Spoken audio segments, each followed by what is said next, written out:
Hello and welcome to The Case For, a Baseball Hall of Fame podcast. I'm your host, attorney and baseball fan extraordinaire Russell Christian. By now you've heard that on January 20th, 2026, the Hall of Fame announced two new members who were elected by means of the Baseball Writers Association of America Ballot. Those two are Carlos Beltran and Andruw Jones. Carlos Beltran was the subject of episode 10 of this podcast.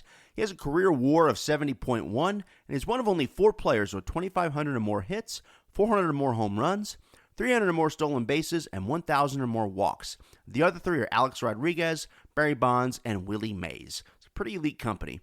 Carlos Beltran was a 9-time All-Star, 3-time Gold Glove winner, a 2-time Silver Slugger, the 1999 American League Rookie of the Year, and he was also a tremendous postseason player, and he had a great nickname, Señor Octubre, and he won a World Series title in 2017 with the Houston Astros.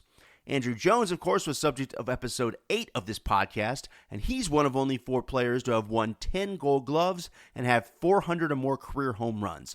And the others are Willie Mays, Mike Schmidt, and Ken Griffey Jr. Andruw won his Gold Gloves in 10 consecutive seasons in center field, and he is the all-time leader in total zone runs for center fielders. He's generally regarded by many, including Chipper Jones and Willie Mays, as the greatest defensive center fielder of all time. There were 425 ballots cast, and a player needed to appear on 75% or more of the ballots in order to be elected. So some quick math here. That means that the box next to a player's name needed to be marked on 319 ballots in order to get inducted into Cooperstown this year. Carlos Beltran received 84.2% of the votes, and Andruw Jones received 78.4% of the votes. Interestingly, Andruw received only 7.3% of the votes his first year on the ballot in 2018, which is the lowest debut percentage of any player eventually elected by the Baseball Writers Association of America Ballot. So I'm going to talk about the stats and the voting percentages for some of the other players, and I might have some grim predictions, but this just goes to show, if Andruw got on with 7.3 in his first vote and eventually got elected, you never know what the future is going to hold for a player down the line. So congratulations to Carlos and Andruw. This is a very well-deserved accomplishment. Both players were outstanding center fielders, and they both deserve enshrinement in the Hall of Fame. Obviously, I'm a Braves fan. You all know, if you follow me, I'm a Braves fan. So I'm super excited for Andruw Jones. He was so much fun to watch when he played for the Braves because he could beat teams with his glove and he could beat teams with his bat. Now let's take a look at how the remaining players fared on this year's ballot, and we'll try to look in our crystal ball a little bit in terms of what that might mean for next year and the future in terms of potential future inductees into Cooperstown. Now the third highest vote getter this year, Chase Utley, 251 votes. He got 59.1% of the vote. That's huge in his third year. So the great Chase Utley debate continues. It's a lot of fun. Chase Utley debuted on the ballot in 2024 with 28.8% of the vote. He got 39.8% of the vote last year in 2025, and now in 2026, he's got 59.1% of the vote. Third highest total of anyone on this ballot. So he's got 7 more years of eligibility and a growing vote total. So I think the writing appears to be on the wall, at least statistically speaking, in terms of, look at the precedent track and numbers. It looks like he's probably going to get in unless he runs into some problems with some of the players that come on the ballot in the next few years, sort of clogging the ballot, so to speak. But he's trending upwards. It's looking like he might get in. So, look, I hate to say it. If you're a fan of Chase Utley, that's great. I still don't see it. I'm sorry. I just don't think he was ever the best player in baseball, and I think his peak years were short. If you disagree with me, give my Chase Utley episode a listen. It's episode 9. And hey, drop me a message on my Twitter X as to your thoughts. I love having the great Chase Utley debate. It's a lot of fun. The next highest vote getter was Andy Pettitte. He got 206 votes, 48.5% of the vote. This is his 8th year on the ballot. The whole issue of PED players in the Hall of Fame is a complex one, and it's one that I've said before, frankly, I'm just kind of tired of having. But I don't pretend to know the internal motivations of voters, and so I don't know why Andy's, PED association is seen as somewhat, less egregious as some of the other players in the PED camp. But I'll try to predict why. He was named in the Mitchell Report, and he admitted to using HGH in order to rehab an elbow injury. I think that in the eyes of some voters, this is seen as different than players, no names mentioned here, who have, who are active, who at one point were, actively on steroid cycles for extended periods of time. I think some people see a difference between that and just trying to take a little something to get through an injury.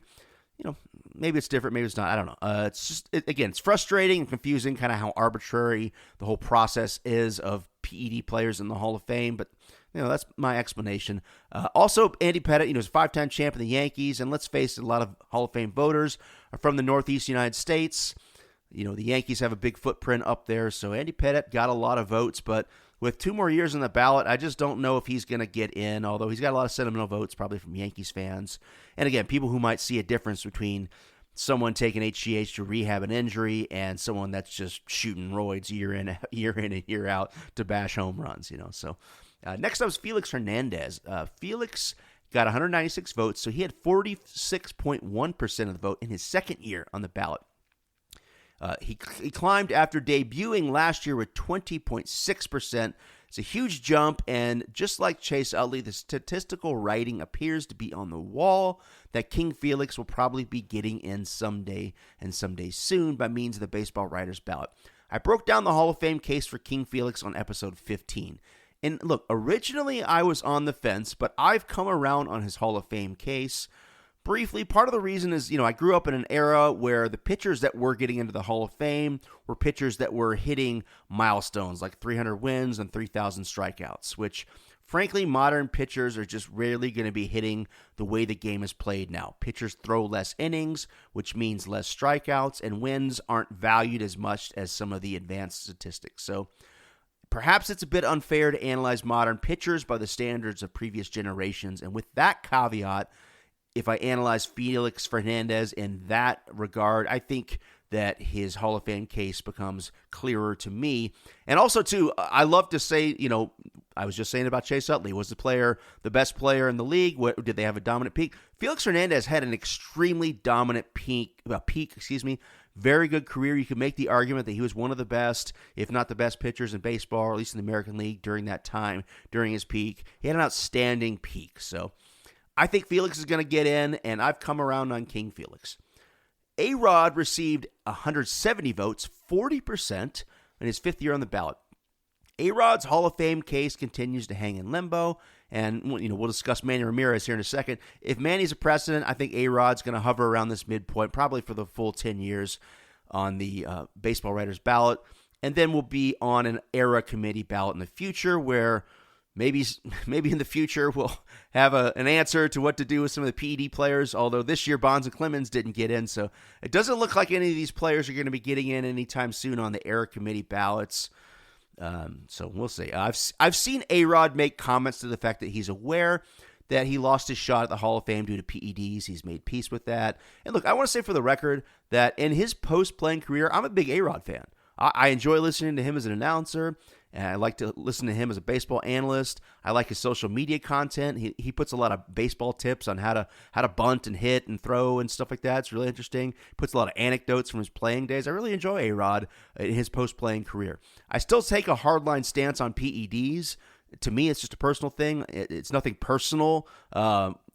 It's a personal. Let me rephrase that. It's a personal stance I take. I take a hardline stance on PEDs as it relates to the Hall of Fame, but it's nothing personal against the players. I wish A-Rod, Manny, all those guys the best, but I wouldn't vote for him based on the PED issue. I know a lot of people disagree with me, and I don't see him getting in because we've already had a lot of players come through who are associated with PEDs who didn't get in on the Baseball Writers ballots. And even though A-Rod has video game stats, hey, so did Bonds, so did Clemens. They didn't get in on the Baseball Writers ballot, and they haven't gotten in on the Era Committee ballot, so I think the PED guys are going to be in limbo for a while until we figure out what to do with them. Speaking of PED guys in limbo, Manny Ramirez got 38.8% of the vote in his 10th and final year on the ballot.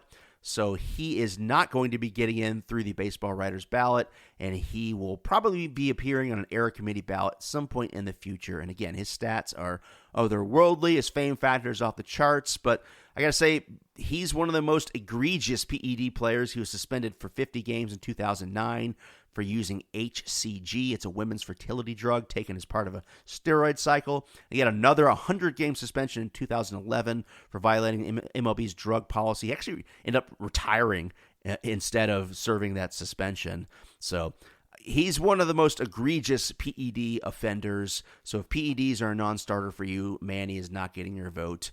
And again, with the caveat that PED player analysis is wildly inconsistent across the board, his PED violations are well documented, so I just don't see Manny getting in anytime soon.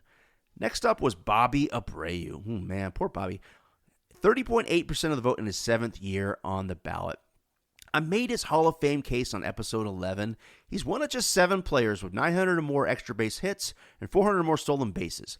The others are Ty Cobb, Honus Wagner, Tris Speaker, Barry Bonds, Craig Biggio, and Paul Molitor.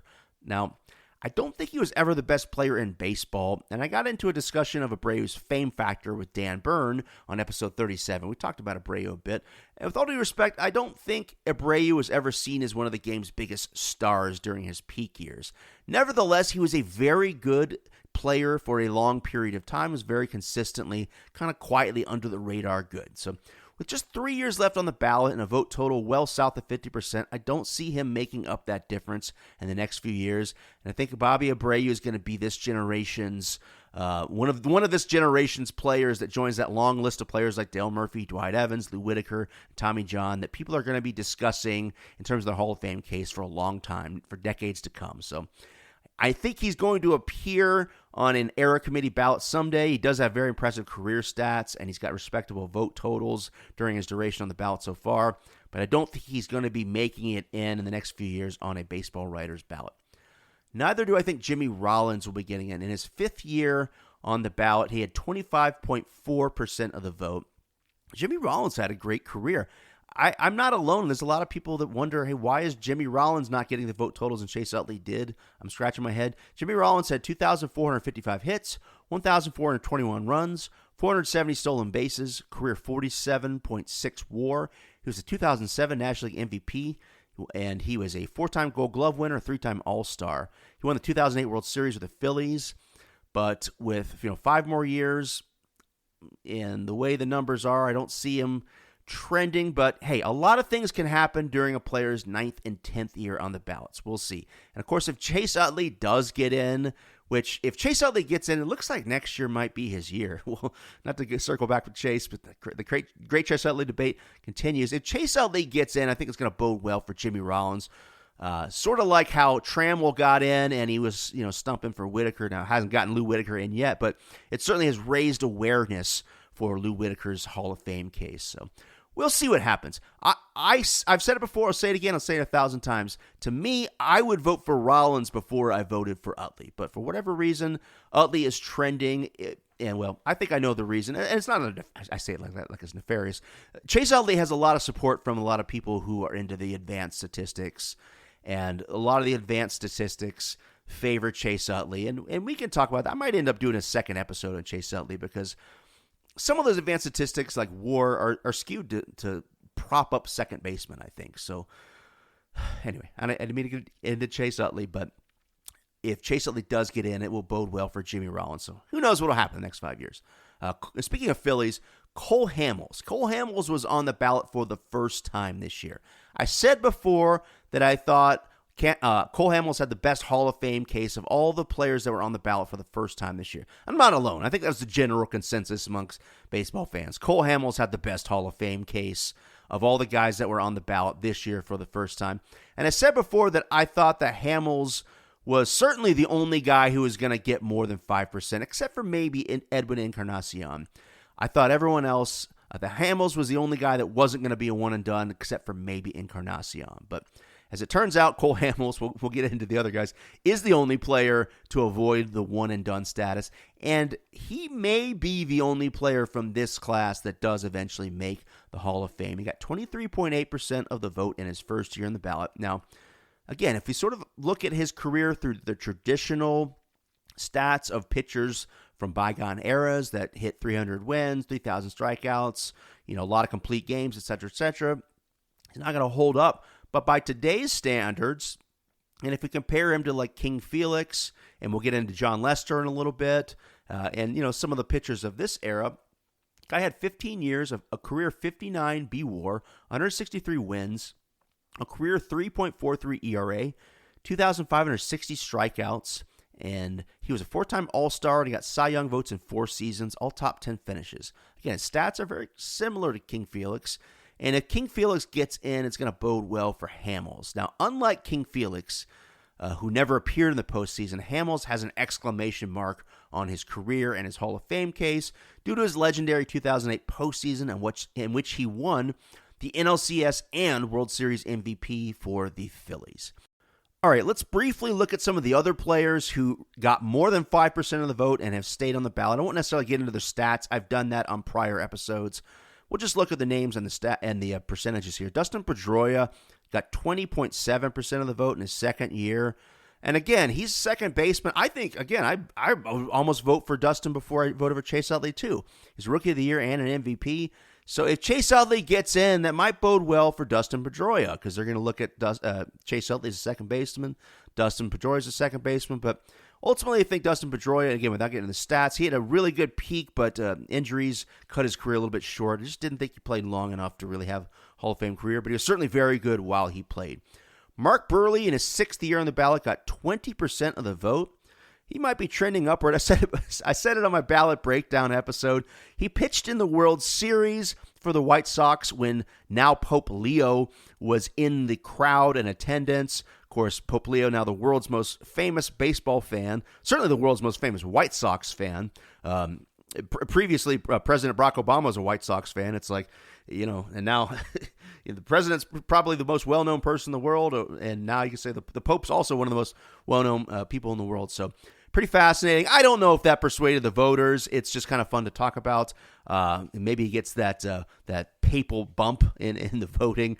But I will say this for Mark Burley, all kind of joking aside about the fame factor and the Pope being a White Sox fan. He was an innings workhorse, pitched a ton of innings in his career, threw a perfect game, so he had a very good career. I don't know if he's ultimately going to make it, but he definitely was a good pitcher. Next up is Omar Vizquel. His ninth year on the ballot, 18.4% of the vote. I said it before, Omar Vizquel, he's got some off-field issues which have basically just derailed his case, which was a bit of a borderline case already. In terms of his defense, he's a Hall of Famer. He's also got a ton of hits, and I think if you stack his offense up next to Ozzie Smith, who's generally regarded as the best defensive shortstop of all time, Omar's got better offensive stats. So I think all the off-field issues aside, based on the stats offensively and defensively, I think Omar Vizquel is a Hall of Famer. But I also think he's not going to get in on he's not going to get in on baseball writers' ballot because of some of the off-field issues. So we'll see what happens in the future with the era committee ballots, how it plays out. Again, I don't really want to get into the off-field issues, but it's something that needs to be addressed and something that needs to be examined. David Wright, God bless David Wright, on his third year in the ballot, 14.8% of the vote. He's a guy that looked like a surefire Hall of Famer while he played. Injuries cut his career short. He's still well beloved amongst Mets fans. I don't think he's ever going to make it in the Hall of Fame, but he had a great career, and Mets fans love him. So, hey, he played a lot longer than I ever did Major League Baseball, and I've never played Major League Baseball. So, David Wright had a good career. Nothing to be upset about if he doesn't get in the Hall of Fame. Francisco Rodriguez, 11.8% in his fourth year on the ballot. Again, another guy like Vizquel's got a lot of off-field issues. If he didn't have those, I think he's a Hall of Famer, single-season saves leader, and he is, I believe, fourth all-time in career saves. Got a ton of saves, great reliever. I mean, he's got the stats. He just has some pretty egregious off-field issues that have really plagued his case, and I don't see him getting in on the baseball writers' ballot. Finally, Torrey Hunter, on the Twitter X machine, as soon as people get elected in, all the baseball nerds like myself go to Twitter X and start talking about why isn't this guy in and how did this guy in? And ultimately, I don't think he's got a Hall of Fame case, but I liked him as a player. I still liked him as a player. And I think he's got a compelling case, and that's Torrey Hunter. Torrey Hunter got 8.7% of the vote in his sixth year. And I like to see it. I think he was a great player. I keep saying he never had a bad season. You look at him every year, you're like, this guy was just consistently good. And, sometimes as a general manager or coach, you'd prefer that. I mean, again, not to pick on him, he's in the Hall of Fame, but Andruw Jones, I'm going to say this as a Braves fan. The knock on Andruw Jones, and I think the reason why it took a few years for him to get in, he had some off-field issues too. I don't get into that. But he also, after his 10-year peak, he kind of crashed hard. And people remember that. They remember, okay, towards the end of his career, he was, fighting for a spot and he was still trying to be relevant. It's just, his prime was in the 20s. And Harold Reynolds was talking about this in the MLB Network before they're doing the announcement. He was like, that's what you do. You get older. Nobody plays forever. And he was still trying to be relevant. He was still trying to help teams. He's playing as a pinch hitter. He still had a little bit of pop in the bat. He could do occasional things. So, that was sort of the knock on Andruw Jones. Why do I say all this? I say all this to say, look, if I were a GM signing a player to a 5-year deal, 10-year deal, I would almost rather take the person that's going to be consistently good as opposed to a player that's going to be, a peaks and valleys, like Hall of Fame level 1 year and maybe hurt the next year, and then back to MVP caliber, and then maybe they have an off year where they're not playing well. It's like, that drives GMs crazy. It drives fans crazy, drives coaches crazy. Having someone that's consistent. I think Eddie Murray, steady Eddie. Never really had that wow season, but he just threw together a career of just consistently really good seasons until he retired, and you're like, wow, the guy has incredible career stats. Steady Eddie. So Torrey Hunter didn't get in. I don't think Torrey Hunter's going to get in on a baseball writer's ballot. He was in his 6th year. He got just 8.7% of the vote. But I predict that Torrey Hunter is going to be a player, along with Bobby Abreu, that we're going to be talking about for the next decade or two. He's going to be, again, sort of like the Dale Murphy and the Lou Whitakers, the Steve Garveys, the Tommy Johns of this era that we're going to be talking about and sort of hotly debating for years to come, because he certainly had a very good career. So it's like you kind of want him to get more, but I'm also sort of like, I'm not sure. He's kind of on the fence in terms of the Hall of Fame case, but certainly a very good player. Without necessarily getting into their stats and hardware, the following players received less than 5% of the vote and were all on the ballot for the first time this year. So we'll pay tribute to this year's one and dones, which includes a lot of players which at one point, were some of the best players in baseball. Let's start off with Ryan Braun. He's a Rookie of the Year and an MVP, but PED suspension derailed his career. He's a one and done, along with Edwin Encarnacion, who had 424 home runs, just 10 less than Andruw Jones. One and done, and I should say 11 less than Carlos Beltran. Almost as many home runs as the two guys that got voted in, and he's a one and done. But he didn't have quite the same career. I mentioned on my last episode, he kind of reminds me of like Darrell Evans or Dave Kingman. He had over 400 home runs, had some power, but otherwise, I don't think he had a Hall of Fame career.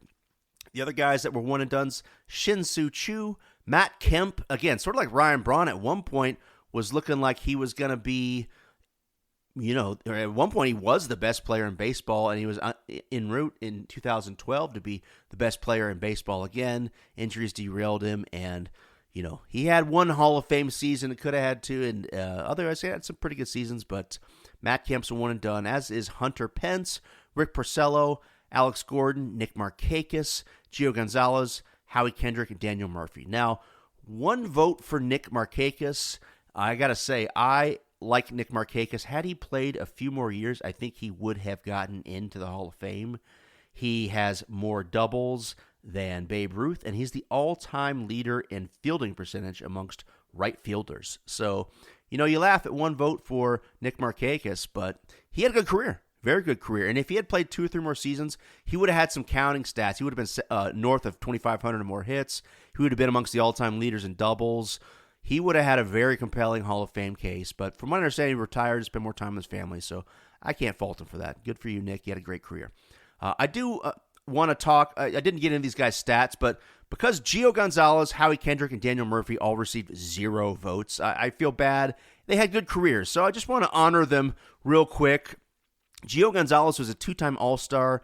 In 2012, he led all of MLB with 21 wins and fielding independent pitching, and he led the NL with a 9.3 K9 rate, and he got an All-Star appearance, and he was a 20th place finisher in the NL MVP, and a 3rd place finisher in the NL Cy Young voting.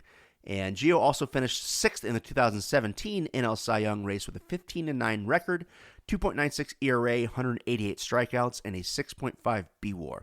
He was a very dependable starter. He had 9 seasons with 10 or more wins, and in those 9 seasons only had an ERA higher than 4 twice. So Gio Gonzalez was a very durable and dependable starter. Good career. Didn't receive any Hall of Fame votes, but he was a very good player. Also want to look at Howie Kendrick. Got no Hall of Fame votes, but it didn't mean he wasn't a good player. Played 15 years in MLB, most notably 9 years with the Angels and 4 with the Nationals. And he was a huge part of that 2019 World Series championship team, the Washington Nationals. In 121 games that year, he batted .344 with 17 home runs and 62 RBIs, and he was the MVP of the 2019 NLCS, in which the Nats swept the Cardinals. Kendrick batted .333 that series with 4 runs, 5 hits, 4 doubles, and an RBI. He's one of just 21 players to have 4 or more doubles in a league championship series. Kendrick was also the star of the 2019 National League Division Series against the Dodgers. He hit an extra innings home run, not just a home run, a go-ahead grand slam off Joe Kelly in Game 5 of the series, which the Nats eventually won. Of course, Kendrick had the go-ahead home run in Game 7 of the 2019 World Series, the first and only World Series title in Nationals history. He retired with a 35 BWAR, 354 doubles, 126 stolen bases, and was a career .294 hitter that won the Major League Baseball's 2019 Heart and Hustle Award. So 15 years in Major League Baseball, just barely south of being a career .300 hitter.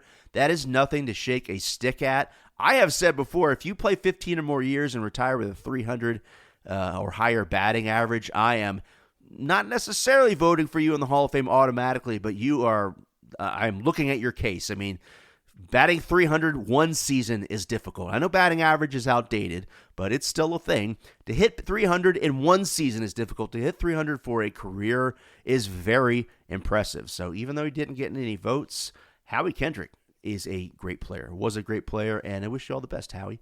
Daniel Murphy, finally, last of the 3 guys who didn't get any votes. Daniel Murphy was a 3-time All-Star and a 2-time Silver Slugger. He got MVP votes in 2 seasons, including a second-place finish in 2016 to National League MVP Chris Bryant. That year, Murphy led the National League in doubles, slugging percentage, and OPS, the first of 2 consecutive seasons in which Murphy led the National League in doubles.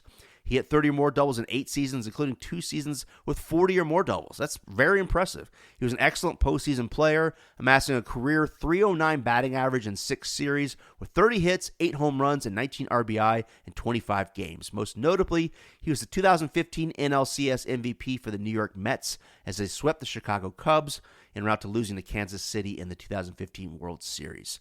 Certainly had a good career, but didn't get any Hall of Fame votes. So that's the recap for the 2026 Baseball Writers Association of America ballot. What's next? Let's talk about the 2027 Baseball Writers Association of America ballot. MLB has already released an infographic with the names of some expected newcomers to the ballot, which I'll just briefly mention with sort of a Cliff Notes version of their Hall of Fame case, the elevator pitch. We're doing the lightning round here. We've got Jake Arrieta, 2015 National League Cy Young Award winner. We've got Jay Bruce, 3-time All-Star, 2-time Silver Slugger, had 319 career home runs. Asdrubal Cabrera, 2-time All-Star, the utility infielder, won a World Series with the Nationals in 2019. Starlin Castro, another utility infielder, was a 4-time All-Star who led the National League in hits in 2011.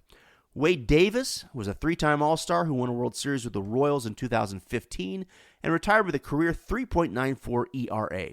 Dexter Fowler, the speedy center fielder, hit 10 or more triples in 4 consecutive seasons and stole 149 bases in his career. He won a World Series with the Cubs in 2016.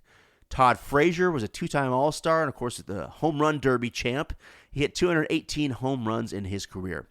Brett Gardner, who I honestly thought was still playing Major League Baseball for the Yankees. Man, time flies. I don't know if it's just time flies or the COVID thing or I'm just getting old, but I honestly thought Brett Gardner was still in the Yankees. He led the American League in steals with 49 in 2011, and he stole 274 bases in his career. J.A. Happ got 133 wins and 1,661 strikeouts over a 15-year career. Scott Kazmir was a 3-time All-Star, 108 wins, 1,618 strikeouts over a 13-year career. Andrew Miller, honestly, another guy I didn't realize wasn't even playing anymore. He was a 2-time All-Star and the 2016 ALCS MVP. Great pitcher. Mitch Moreland had 186 home runs, a Gold Glove, and an All-Star appearance. Irvin Santana was a 2-time All-Star with 151 wins and 1,978 strikeouts. Kyle Seager hit 242 career home runs and had a 37 BWAR. Finally, Joakim Soria was a two-time All-Star, got a career ERA of 3.11, 311 if you're into 90s music, and 229 saves. Ryan Zimmerman, finally, there's two more guys, sorry. Ryan Zimmerman is on this ballot. Look, he was a huge star in his heyday. He finished second in the 2006 National League Rookie of the Year race to Hanley Ramirez and received MVP votes in 4 seasons. He's a two-time All-Star and a two-time Silver Slugger who played his entire 16-year career with the Washington Nationals, of course winning the World Series with the Nationals in 2019. He retired with 284 home runs and a career 277 average. I think Ryan is going to get some votes. His career to me is similar to David Wright, even though he doesn't have some of the numbers. He's got that association with the one franchise. So I think he's going to get some votes. He may get more than 5%. I don't know if he's going to get in ultimately. I don't see him getting in. But I think he's going to get some traction because he's a fan favorite. He's so closely associated with the Nationals, and he had a good career. Finally, Jordan Zimmerman, two-time All-Star, led the National League in wins in 2013 and finished in the top 10 National League Cy Young voting twice. I'll just say briefly that of these guys, again, I don't see any of them getting in the Hall of Fame or receiving more than 5% of the vote, except maybe Ryan Zimmerman. Otherwise, you're probably thinking, hey, you're missing out. You're missing some people. I know. I'm saving the best for last. The only new players from next year's class that I see getting any votes beyond maybe some votes for Ryan Zimmerman, but I don't think he's going to get in. But the only two guys I see getting serious traction are John Lester and Buster Posey. John Lester was a 3-time World Series champ, 5-time All-Star, the 2017 National League Championship Series MVP. He threw a no-hitter and had exactly 200 wins. He had 3.66 ERA and 2,488 strikeouts. There's already been a lot of discussion about Lester's Hall of Fame case. I'm not necessarily sold, but he's got a very good case, certainly one worth exploring. And again, if Felix gets in, if Cole Hamels gets some traction, I think these guys have similar numbers, and all of a sudden we're going to start saying, hey, 300 wins isn't the milestone anymore. 3,000 strikeouts isn't the milestone anymore. I think Lester might get in. I'm going to do a full breakdown. I'll do my John Lester episode. He certainly had a good career, and he's certainly got a case that's worth exploring. I mean, just off the top of my head, I'm like, it's a toss-up. The fact that I'm not immediately saying no, it means he's got a good case, and if he's got a good case, he might have a really good case. The ERA is a little bit high, but I say that caveat, I've never pitched, but just under 2,500 strikeouts, a 3-time champion, that's pretty huge. 5-time All-Star, so definitely has a good case. We'll do a John Lester episode. Lastly, save the best for last, the final player that's going to appear for the first time on next year's Baseball Writers ballot is Buster Posey. And with the exception, again, of possibly Lester, I think Posey is the only player from this class who's going to make the Hall of Fame, and I'm calling it now along with many others. I think Buster Posey is going to make the Hall of Fame next year. I think it's going to be a first ballot Hall of Famer. Many people have already been pointing to the first ballot selection of catcher Joe Mauer as sort of a precedent, and that's fair. Posey was also a catcher, of course. He played his entire 12-year career with the San Francisco Giants, during which he was a 7-time All-Star, 5-time Silver Slugger, won a Gold Glove and a batting title, won the 2010 National League Rookie of the Year award and the 2012 National League MVP award. Of course, he won 3 World Series with the Giants, with a lifetime postseason batting average of .252, with 5 home runs and 25 RBIs in 13 series. I think Buster's going to get in on his first shot, and that is why he will be the subject of my next episode.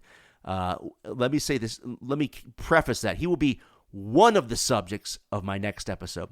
I teased this format during my Dan Byrne episode, episode 37. My next episode is going to be my first dual episode. I will be simultaneously discussing the Hall of Fame cases for both Buster Posey and Thurman Munson, a catcher who played for the Yankees in the 70s.